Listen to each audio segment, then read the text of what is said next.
A new moon in Leo, Thursday, July 24th at 12:11 p.m. Pacific Time. Adjust for your time zone accordingly.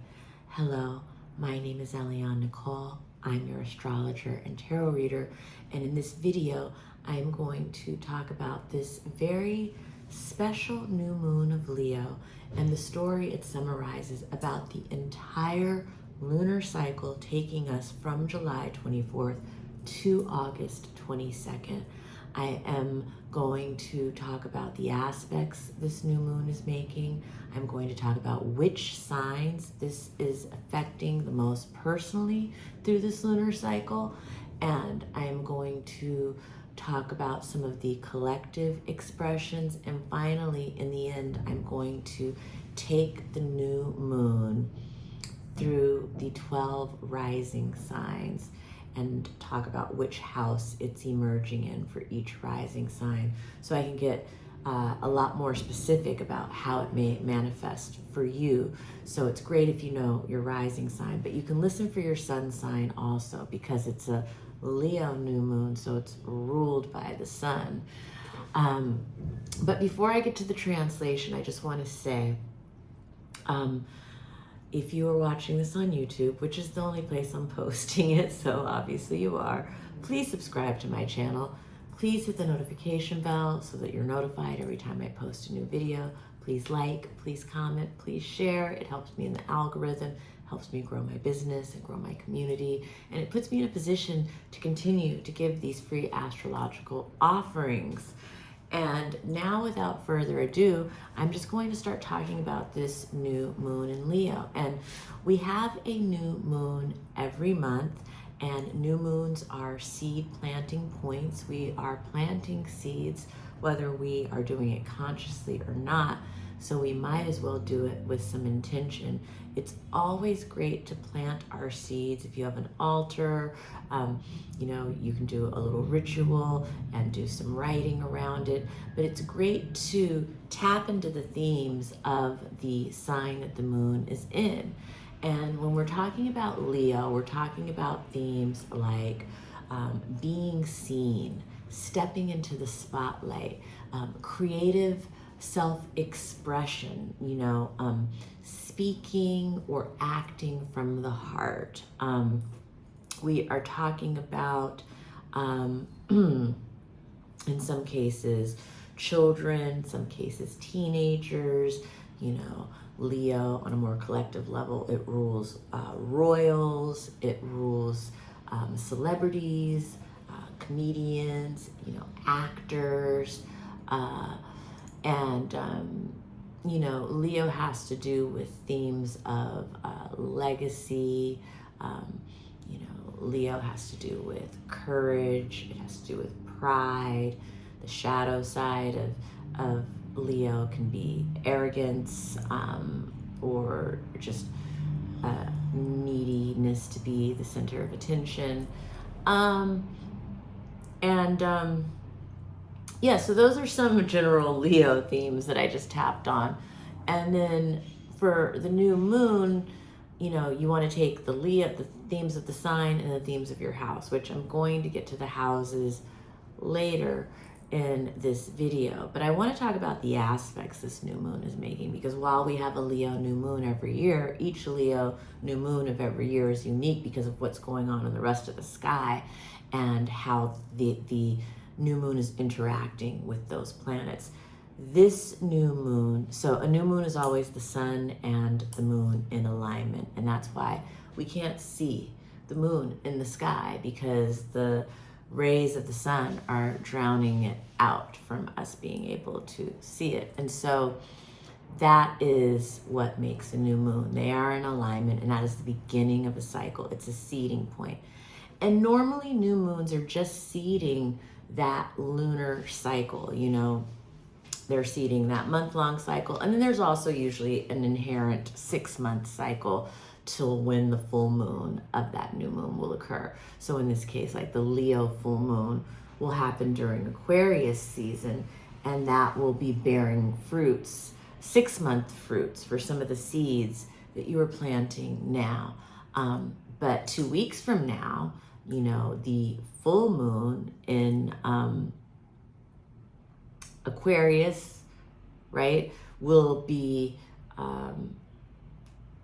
bearing fruit, the short-term 2-week fruit for any like 2-week seeds you're planting. So the new moon is fertile soil for planting seeds for different that will bear fruits at different seasons. And usually, again, in every new moon, the 2-week is always built in, the 6-month is always built in. And I think, you know, the year is built in.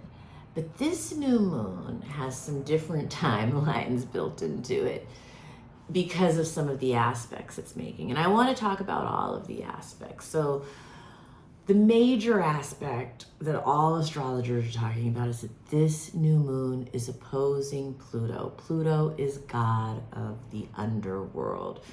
So Pluto has to do with topics like, you know, deep and profound transformation. Sometimes Pluto can have to do with death and destruction. Sometimes, you know, Pluto can have to do with underworld figures like criminals, murderers, rapists, you know, any underworld figure, villains of any kind.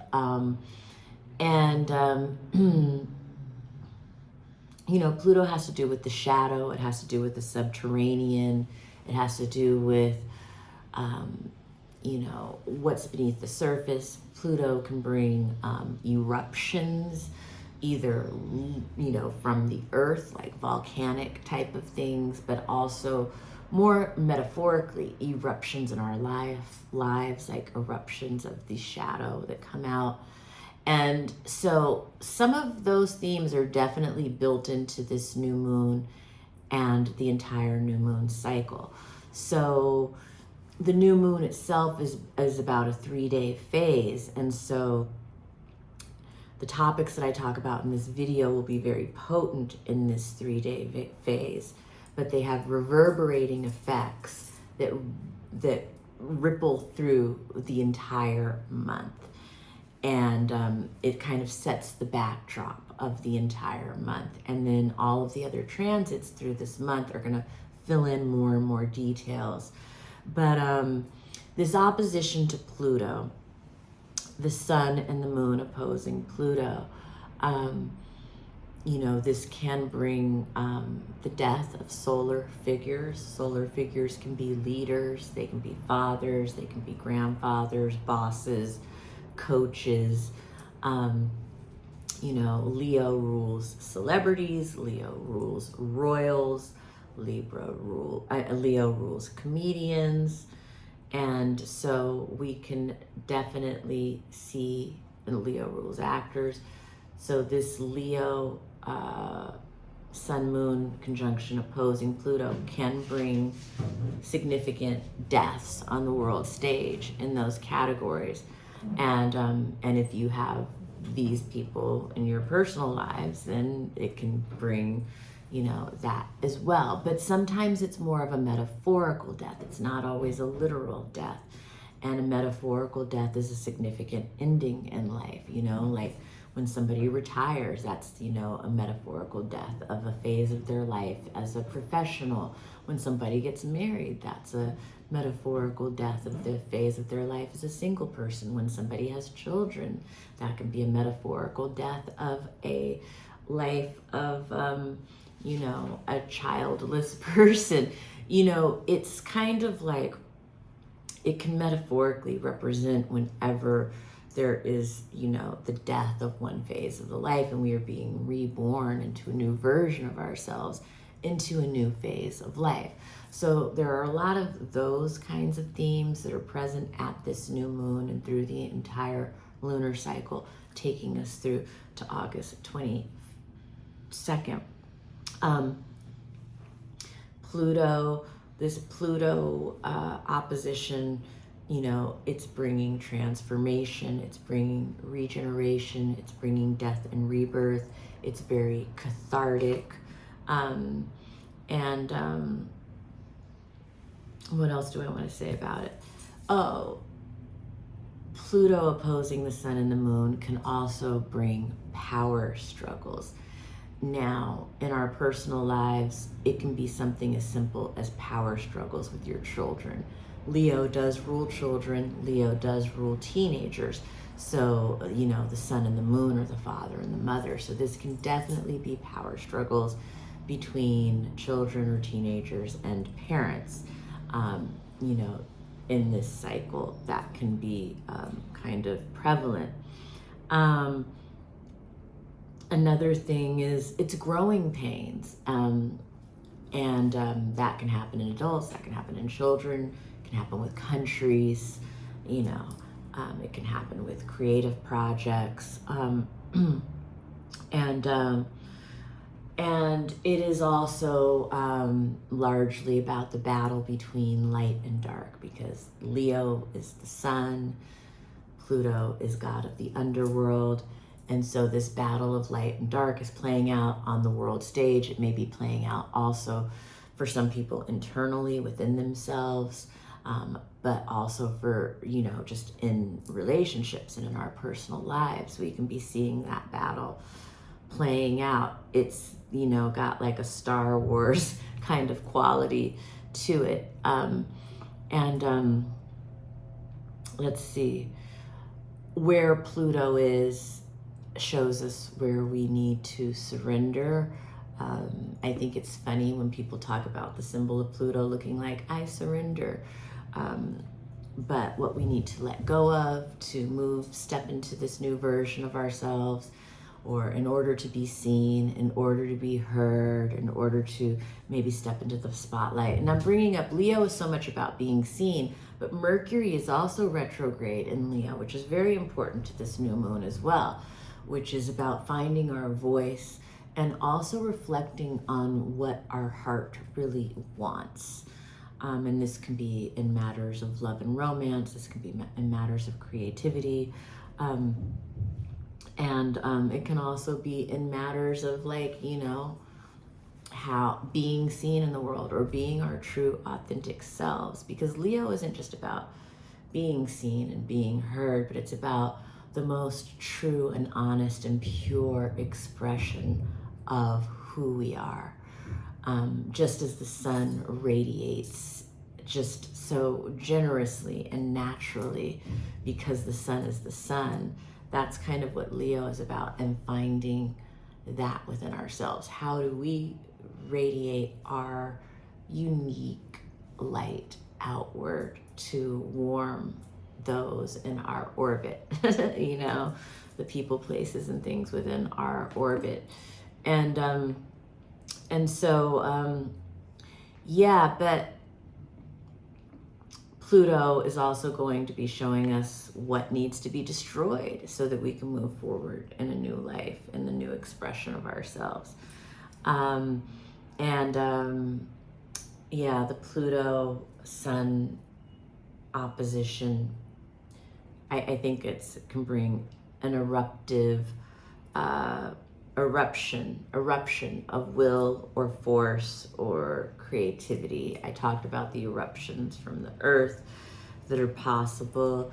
And in terms of world leaders, it can definitely be a time where we see the death of a world leader, the assassination of a world leader, something that changes the game, changes the board, the players on the board. And I did not by any means touch on every single way that this Pluto opposition is going to occur in this cycle, but it does have some very revolutionary qualities to it, I think, because Pluto in Aquarius is so much about revolution. The last time Pluto was in Aquarius was during the French Revolution and the American Revolution and the Haitian slave revolt, and it was during the writing of the Constitution. And so all of these moments have come now full circle in history. That's so much what this Pluto in Aquarius transit is about. And if you haven't already, go back and watch my Pluto in Aquarius video. I will put it in the description notes of YouTube, so it's easy access for a reference, because I talked about in detail everything that Pluto and Aquarius means. And so you can watch that video and even get a broader idea of what's to come in this month ahead, because this Pluto and Aquarius being at an opposition with the new moon of Leo, he's definitely making a statement in this lunar cycle, in this 3-day period, and in the coming month about what he is here to do on a collective level. And it feels very revolutionary. However, the revolutions of today may be very different than the revolutions of 248 years ago because of all of the technology. And that is also a part of what Pluto in Aquarius opposing the Leo sun and moon is about, you know. And I mean, I think a lot of this is going to be how the technology is working against the aristocracy. It's working against the celebrities. It's working against, you know, these kind of world leaders. So we're going to see some of that in this cycle. You know, we may see revolutionary hackers, you know, that is very Pluto in Aquarius. And there's a revolution of consciousness too that's unfolding in this cycle where, you know, the shadow is rising and we have to face that. And that's how we evolve. And the shadow is our fears, it's our grief, it's our vices, it's just all the parts of ourself that we repress and suppress and don't want to look at. And all of that stuff is coming up in this cycle, in our personal lives, for the collective. And so it's a very dynamic cycle. And the opposition to Pluto is definitely the, you know, the main event, you know, the strongest kind of thing that's happening. But it's also, there's other aspects that are actually very supportive that are also a part of the story. And I do think that they, I don't know if I would say mitigate the effects of what's happening with Pluto, but they definitely, well, I could use the word cradle because the aspects actually create a cradle alignment with the opposition being the top. But the other aspects, they form this cradle, which I feel like it holds the opposition in a kind of a grace, and it gives the opposition some additional outlets for the tension that's being held there. And I always want to say, if my astrological jargon doesn't make sense, it's okay. You can still get a lot out of the video by just listening for what the interpretations mean. But yeah, so one thing is this new moon is trining Saturn, who recently is stationed to go retrograde in Aries, and it's trining Neptune in Aries. And I've done videos about Saturn in Aries. I've done videos about Neptune in Aries.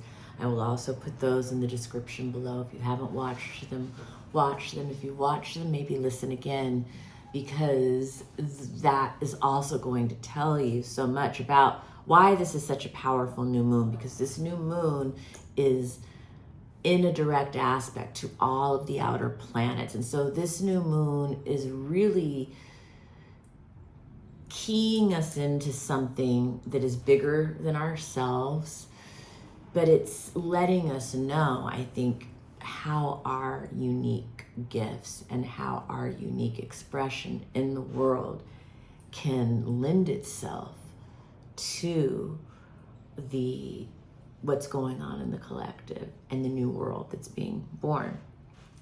And the trine to Saturn and Neptune, well, first of all, the trine to Saturn lets me know that this new moon's got legs, potentially 28 years long legs. This is a time where you can be beginning creative projects that, you know, withstand the test of time, have longevity. This means this is a time where, you know, that's marked by inspired action. I feel like the muse is very alive. I feel like for some people, a new dream is being born. This new moon trine Saturn, it supports the beginnings of long range goals around children, around creative projects, around creative self-expression, around legacy, around fun, around fathers, fatherhood, father figures, around stepping into the spotlight or being seen. You know, I feel like there's very much like a star is born energy. You know, there may be people, new people stepping into the spotlight who grab our eye and become very famous at this time. It may be seemingly out of nowhere because there's also the sextile to Uranus, which is, you know, there's pleasant surprises. A lot of original ideas are happening. Unique people are entering our lives, entering the equation. Unexpected communications, unexpected conversations, unexpected signs, you know. And again, I didn't talk about who this is affecting most personally yet. Of course, Leos, but all the fixed signs, Taurus, Scorpio, Aquarius, but also Aries because of Saturn and Neptune, also Sagittarius, because the Sagittarius and Leo, Sagittarius is going to be in a grand trine. So Sagittarius is getting some really good boosts of energy this cycle. So, you know, happy for you, Sagittarius, because I feel like you need some of this good boost. Libras and Geminis will be affected, and Cancers will also be affected because Cancers are ruled by the moon. So whatever's going on with the moon is going to affect Cancers.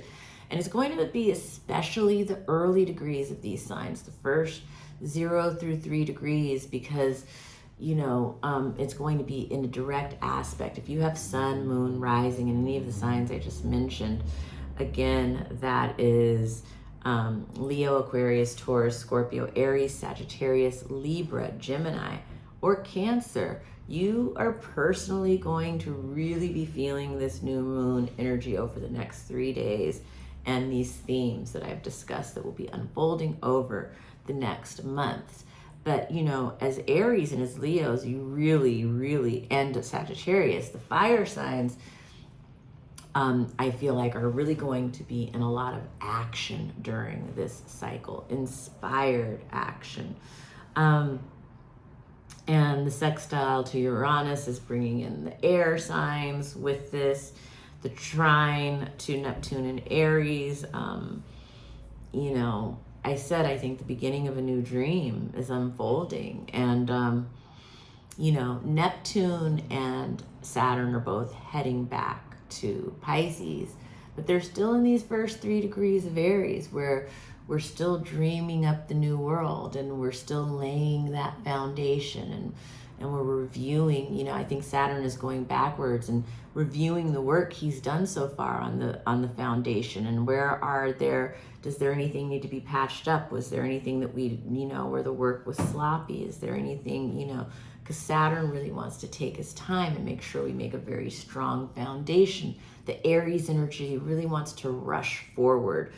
And so there is some tension there with Aries and Saturn, which I've talked about in the Aries and Saturn video. So I don't want to repeat it too much here, but go back and watch that video. I talked a lot already about the opposition to Pluto. So now I've covered the trine to Saturn. I've covered the sextile to Uranus. I've covered the trine to Neptune and Aries. But the fact that these outer planets, you know, Uranus, Neptune, and Pluto are all in an alignment, and there's so much fire and air, which means things are going to be moving very quickly. This is very rapid, fast-paced energy happening over the next month. And the fact that all the outer planets are working together, you know, and then Neptune and Aries, you know, they're still speaking to the wars going on in the world. And, you know, we had that South Node, Mars conjoined the South Node in Virgo on the 20th. That was a surrender. That's a letting go. That's a release point. There's a lot of death happening. Mars conjunct the South Node is, that's an exit point for people. This new moon opposing Pluto, an exit point for people. This whole month we will be seeing a lot of deaths probably. But, the fact that the outer planets are all working together in harmony is showing that they are working together to birth this new world, that everything is indeed okay, whether it looks like it or not. Humanity is okay. This is a time where we are coming around on some really significant historical cycles, and there are karmic bills to pay for our behaviors as human beings on the planet. And Pluto coming around, Neptune coming around, Uranus, they're all coming around on their varying cycles. Uranus took 84 years to get back to Gemini. Pluto took 248 years to get back to Aquarius. Neptune took 165 years to get back to Aries. And here they all meet in supreme harmony, working together. These are collective planets. These are era-shifting planets. They are moving humanity to the next phase of evolution. And it's painful for us on Earth because we are having to deal with the karmic debt of what has come before us right now. But we need to happily and joyfully pay this karmic debt. We need to rise to the occasion and pay it. And we need to not create worse karma for future generations while we're doing it. That's what's on the table for humanity right now. And so it's up to all of us as individuals, Leo, to choose what we're going to contribute to the collective. Aquarius, Pluto, that's breaking down Pluto and Aquarius. What unique gifts do we have to contribute to the collective, as all of this death and destruction and eroding is happening while we're literally in between worlds, the old world that's dying, the new world that's being born, but not officially until February 2026, even though summer 2025, we're getting foreshadowing of what our new life is, but it doesn't officially begin until February 2026. We're going back towards the unfinished business of the old world. There's things we need to close up. There's things that we need to tie up. There's goodbyes that need to be said. There's grieving that needs to be done. There's recovery that needs to be done. There's, final tests that need to be taken, or passed or whatever. There's some emotional gunk to clean up to it's kind of like,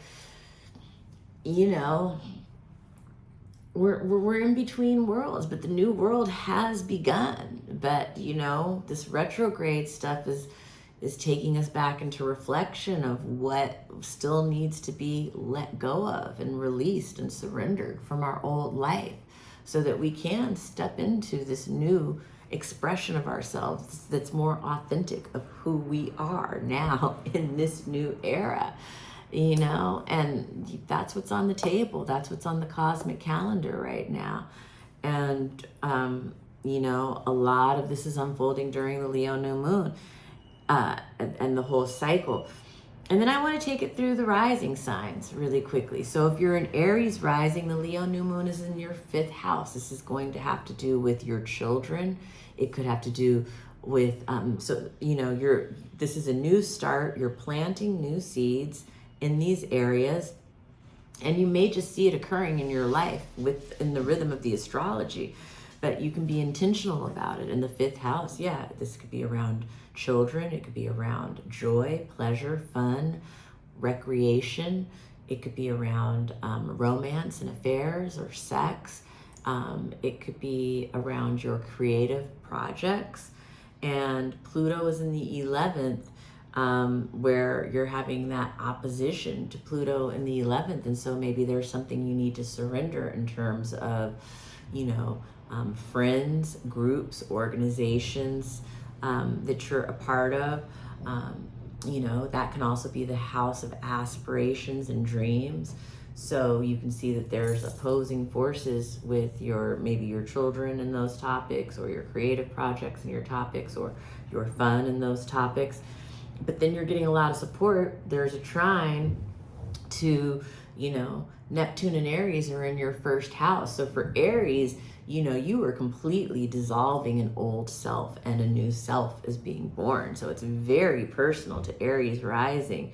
And then you've got Uranus in your third house, bringing some pleasant surprises. Maybe there's new and interesting people moving into your neighborhood who are going to somehow take a part in your new life or your new start. Or maybe there's something, new ideas from your siblings or your neighbors, or, you may be doing some writing or taking some interesting short trips.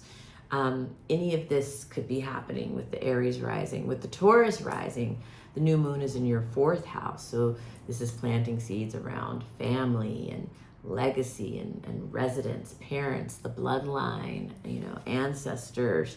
And your opposition is to Pluto in the 10th. So there may be a push and pull with your career and your public profile and your more private life. And then the trine to Saturn and Neptune is in the 12th. And so there's a lot of unconscious material that's being brought up for you. And this is in your shadow. You may not be fully conscious of it yet, but there may be some kind of underlying feeling, that there's, something deeper, a deeper transformation going on in your inner world. And it may be bringing up things that you have suppressed or repressed for many years that could be coming up now for you to look at. And this is a slow process, and I think that it's going to be a very beneficial process because it's a trine. And then you've got Uranus in your second, so there could be some pleasant surprises around finances or money and resources. Gemini rising, the new moon is in your third house. So it is planting seeds around, the neighborhood you live in. It could be having to do with your siblings. It could be having to do with writing projects or short trips that you plan on taking. It's opposing Pluto in your 9th house. So there may be belief systems that you have to surrender to step into this new version of yourself, or and it's trining Saturn and Neptune in the 11th. So there's support from old friends, friends from the past, and you have Uranus in the first. So a new you is being born. You are reinventing yourself during this time.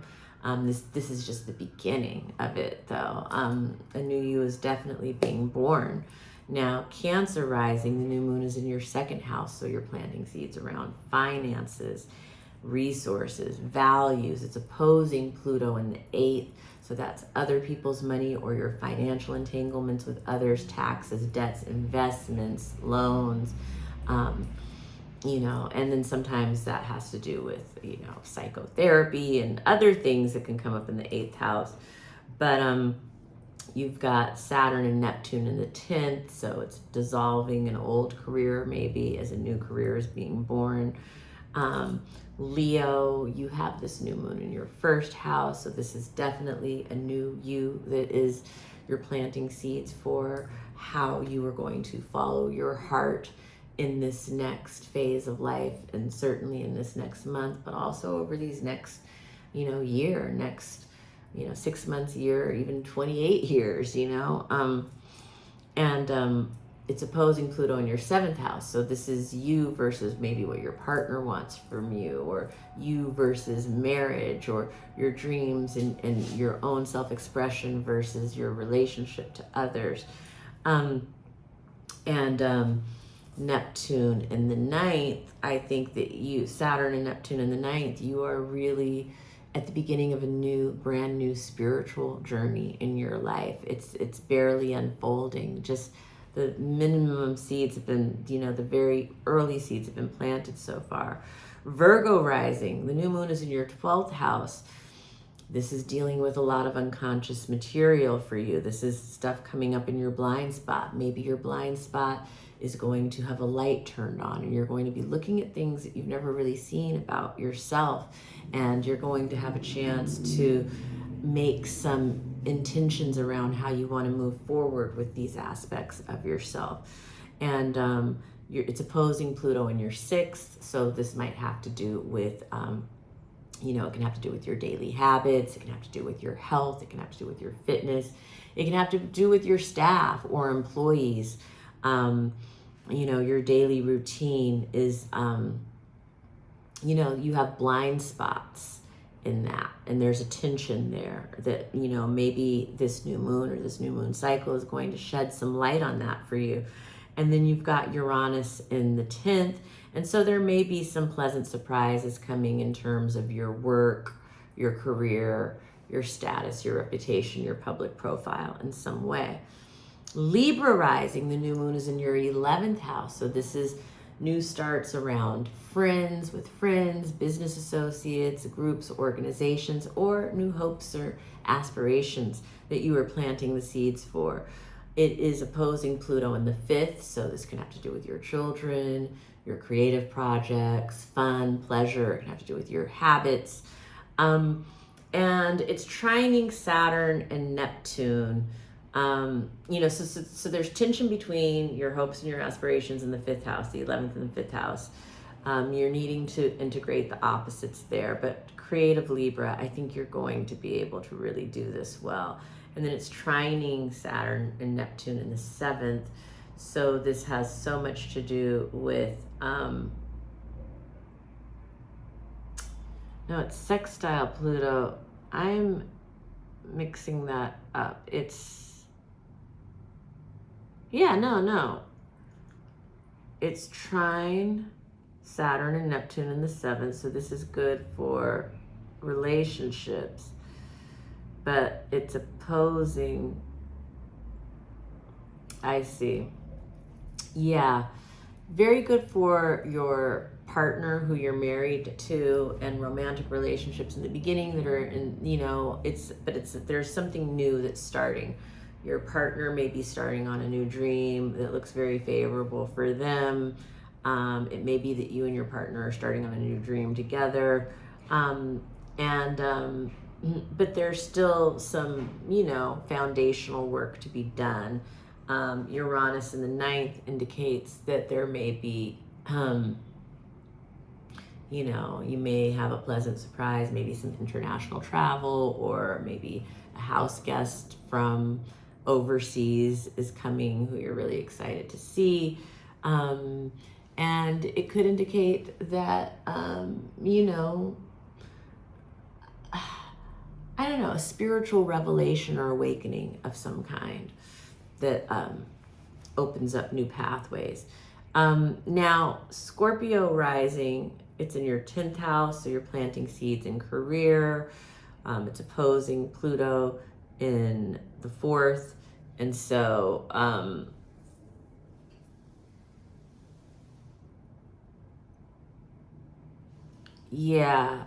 I think that this is a push-pull between home and career, or your inner world and your public profile. Scorpio is very private.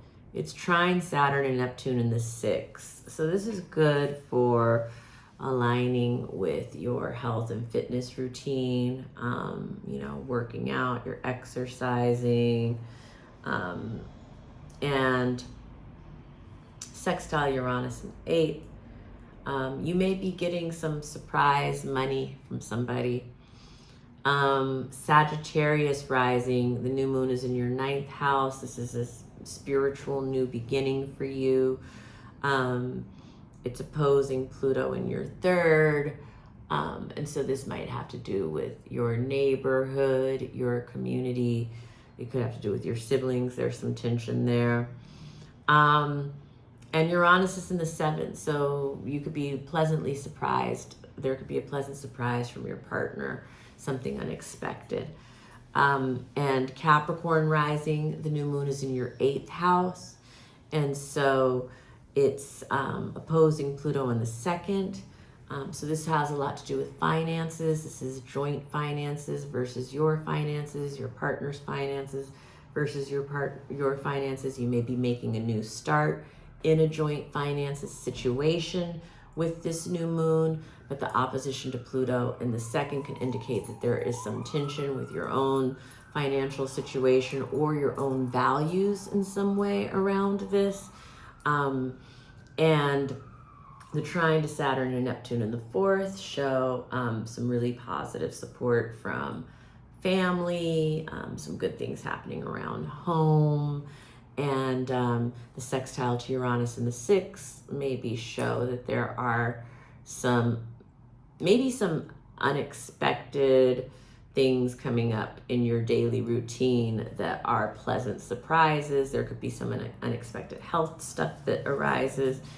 Aquarius rising, the new moon is in your seventh house, and it's opposing Pluto in the first. So this is relationship stuff. There's some opposing forces in your relationship, perhaps, or your partner may be going through opposing forces in their own life that you're just having to witness and support them in. But the trine to Neptune and Saturn in the third shows that you're really enjoying your community, your neighborhood, maybe your siblings, or maybe some writing that you're doing that you're feeling good about, maybe some short trips that are great. And Uranus, sextile Uranus in the fifth, pleasant surprises from your children, pleasant surprises in your own creative practice and creative self-expression, some, fun, unexpected fun that's being had. And Pisces finally, and it's making it such a long video, but I wanted to take it through the rising signs. Put it in comments if you like me taking it through the rising signs. Pisces rising, finally, new moon in your sixth house. You are planting seeds around a new start in health, or a new start in your daily routine and your daily habits. And it's opposing Pluto in the 12th. So, there may be some things in your blind spot that have been affecting your health that you are going to need to deal with in this cycle. And this can have to do with addictions, it can have to do with bad habits, it can have to do with mental health, it can have to do with physical health, it can have to do with emotional health. But it looks like this is on the table for Pisces to, plant a vision, plant a new dream, and also deal with what's been in your blind spot that needs to be cleaned up so you're free to step into this new version, healthier version of yourself. And trine Saturn and Neptune in the second, looks like there's some really good financial new beginnings that are happening. They're in the very early stages. And the sextile to Uranus in the fourth, some really pleasant surprises around home, family, security, wealth, residence, ancestors, or bloodline. And that is the comprehensive, wow, I went through every single rising sign. And it's a long video as a result. Please contact me for a reading. I would love to read for you. I read on Zoom, so I can read for people anywhere in the country, anywhere in the world. Astrology is my passion. I love following the planets and the stars for my own life. I love sharing it with others. Would love to share it with you. And I'm going to leave you all with who made it to the end with the gift of a tarot card. If you made it to the end, this one is definitely for you. The Ten of Cups reversed. Well, this can have to do with an upset in a family situation, but it can definitely be turned around. Just ask yourself the question, what would love do? And show up as the character of love and turn it around to the complete picture, the full cups, happiness, abundance, joy, family, nature, all of it. You can have it all. Why not? You can have it all.